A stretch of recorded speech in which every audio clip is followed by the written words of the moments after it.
पंढरपूरच्या विठ्ठल गाभाऱ्यात 130 किलो चांदीची मेघडंबरी।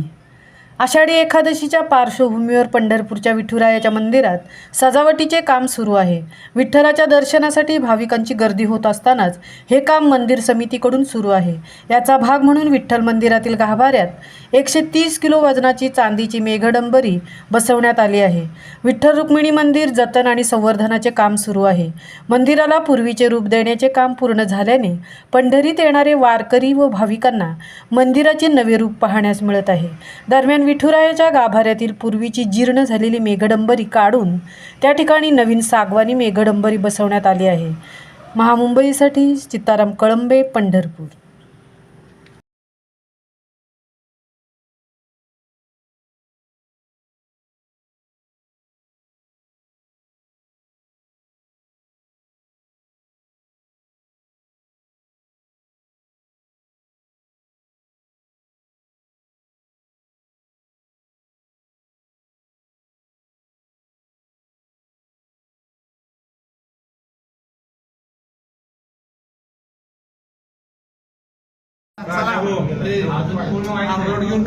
चला बाकी बाहेर चला चला तुम्ही दोघं साईड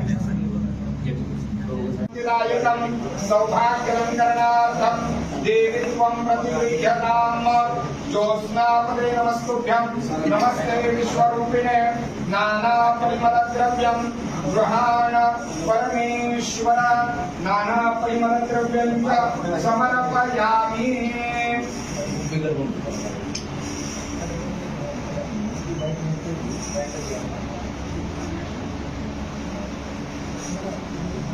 ज्योत्स्नापदे नमस्तुभ्यं नमस्ते विश्वरूपिणे नानात्वं प्रतिगृह्यताम् ज्योत्स्नापदे नमस्तुभ्यं नमस्ते विश्वरूपिणे नानापरिमलद्रव्यं गृहाण परमेश्वर।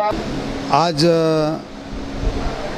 श्री विठ्ठलाचे व माता रुक्मिणीच्या मेघडंबरीचे काम परिपूर्ण झालेले आहे। ही संपूर्ण मेघडंबरी सागवानी लाकडाची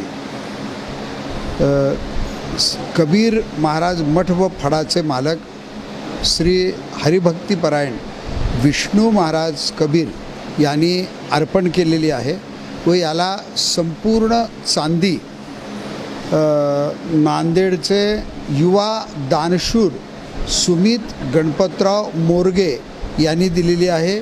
ही चांदी श्री विठ्ठलाकडे एकूण 130 किलो व माता रुक्मिणीकडे 90 किलो लावलेली आहे व दोन्हीची किंमत 2,45,00,000 इतकी देणगी सुमित मोरगे परिवारानं दिलेली आहे व याचे काम पंढरपुरातील झवेरी काका यांच्या मार्गदर्शनाखाली झवेरी ज्वेलर्सच्या वतीनं व पुण्यातील रासने परिवाराच्या रासने ज्वेलर्सच्या वतीनं झालेले आहे व मनीष व कृष्णा जांगड यांच्या कलाकृतीनं ही संपूर्ण मेघडंबरी नटलेली आहे।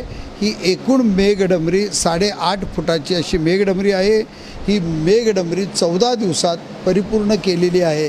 त्यांचं म्हणणं असं आहे की इतक्या अल्पावधीत केवळ श्री विठ्ठलाच्या व माता रुक्मिणीच्या कृपेनंच हे काम करणं आम्हाला शक्य झालं आहे। अतिशय देखणी व सुरेख मेघडंबरी केलेली आहे। मी कबीर महाराज फड असेल, आमचे मोरगे परिवार असेल आणि संपूर्ण याच्यासाठी ज्या ज्या लोकांनी सहकार्य व मदत केलेली आहे त्या सगळ्यांचे मनापासून आभार मानतो।